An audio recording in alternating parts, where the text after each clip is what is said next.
Majority of the people in Campbell County depend on agriculture sector for their livelihoods. Coffee and tea are the main cash crop in the county. The main food crop grown in the county are maize, beans, pineapples, and Irish potatoes. Crop diversification is thriving throughout the country. Over-reliance on some food crops have corroded the country's food security.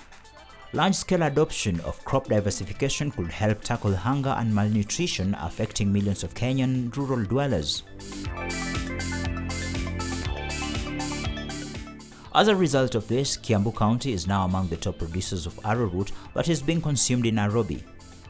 The demand for this healthy tuber has led to more small-scale farmers diving into this venture. Paris Onjiru is such farmer from Tinganga in Kiambu County. She quit her saloon job to start arrowroot farming. 4 years down the line, she says that she can't compare her earnings from arrowroot to what she was earning from her saloon. She describes her farming experience as a game changer. Nilikuwa nafanya kazi ya saloon. Nikaachana na kazi ya saloon, nikaanza kulima ndoma. Arrowroot tubers are gaining a lot of popularity in Kenya, and the demand has risen over the last few years due to increased health attributes associated with the crop. Arrowroot is a form of starch derived from the root of a plant that grows in tropical region. This crop is referred to as a water crop as it thrives in marshy zones where water is not a limit. Many cultivation farmers would utilize the part of the farm that is nearest to the river. Paris grew up seeing her mother cultivate the crop. Her passion was not, however, aroused. In fact, farming was not her thing. But when she started farming, her first production was enticing and the returns were great. This ignited her passion. Nilikuwa naona mamangu akilima ndoma. Sikuwa napenda kulima, lakini wakati nililima, pesa zenye zilinipatia raundi ya kwanza, nikaona ndoma iko mzuri kushinda kazi ya saloon. Nikaamua kulima ndoma. Saa hii nimelima miaka 4. Paris can't hold her laughter back as she takes us back to her first experience in the farming. In fact, what is interesting, she didn't really seem to care about getting a share of the family land. She just co-farmed with her mother.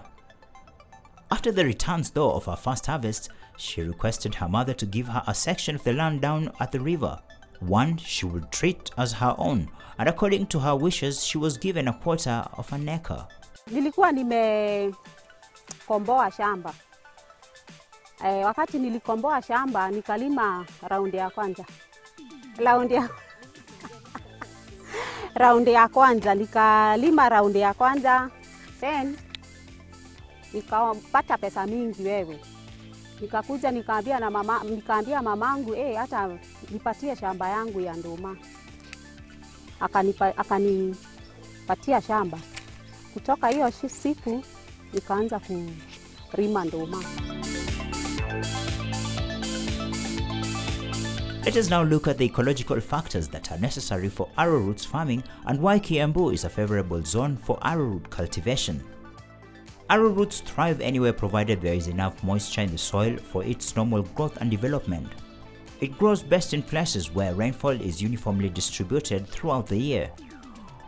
The rhizomes are resistant to inclement weather and can stay long in soil. Kiambu County is considered to have a mild climate which is generally warm and significant rainfall throughout the year. Ndoma zinapenda pahali penye kuna kuanga wet ama karibu na mto. Na ujue ukiwa karibu na mto kuna kuanga na baridi sana. Na wakati mwingine tunapata challenges juu hata unaweza kuwa kwa hiyo kianda. Tuseme kwa mfano unalimia ndoma ama unachuna ndoma na mvua inakuwa. Sasa unajua ukiwa na nguo isiyokuwa nzito inaweza kufanya nini? Inaweza kudhuru juu hata unaweza gojeka kwa sababu ya hiyo baridi. Ndio sasa sababu tunakuanga na nguo nzito. Wakati kuna nini kumekauka. Najua saa zingine hata huku juu. Sasa hii si unaona ni ya kuongezewa, imeongezewa. Inahitaji maji. Kwa hiyo itabidi tukate mtaro kutoka huko kwa mtoni, unateremsha maji mpaka huko. Ndio isikauke. Paris affirms that the climate here is good enough and has favored her arrowroot business.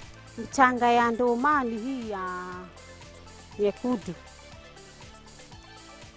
hiyo ni poa na ndoma. Na weather ya ndoma iko mzuri hii side ya Ting'ang'a.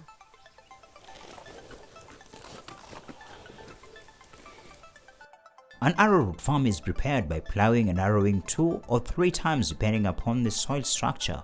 Plowing should be deep enough to provide favorable conditions for better root development. The old tradition held is that the crop would only do well along river sources. These are along riverbanks, lakes and dams.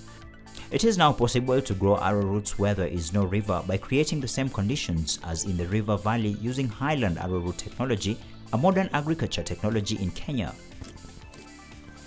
Paris though is still farming through the traditional method. Lucky for her, there is a river cutting right across from her farm. Ni lazima uchimbe shamba yako, ndoma inatakanga, alafu unachimba mtalo ndivyo upate. Ndoma inataka maji mingi, so ni lazima uchimbe utengeneze mtalo uweke ndoma zako maji mingi. Maji inakuanga kwa mto kwa shamba yetu ya ndoma, na ukitaka shamba yako ikuwe kubwa ya ndoma ni lazima uchimbe kabisa hivyo, then uchimbe mtalo uweke shamba yako maji mingi na mtalo mwenye umeitengeneza. Arrowroots can be propagated by suckers and rootstocks or rhizomes with 2 or more nodes each. 2 suckers may be planted to a ridge at a distance of 1.0 by 0.75 meters. Under poor soil conditions, the ridges should be set closer, about 0.75 by 0.30 meters apart. Take a look at how the suckers are planted back to the soil. Haifai kuwa deep, inafaa kuwa medium. Shimo ndio hiyo, si deep sana, ni medium. Unaweka medium, unaweka hii kwanza,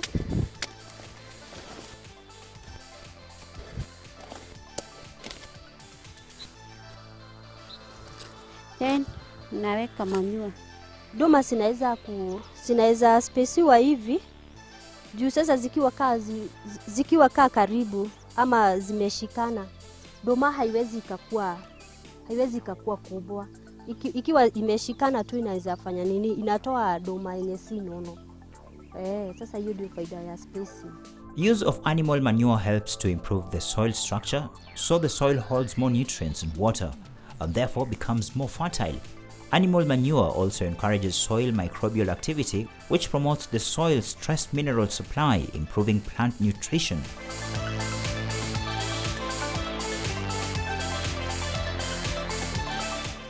Even though an arrowroot is expected to reach full maturity at 6 months, Paris says she has cut down the 6 months to 4 months and she uses animal manure and not any artificial fertilizers.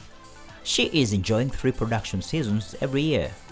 Kwa mwaka tunavunanga mara 3. Disemba.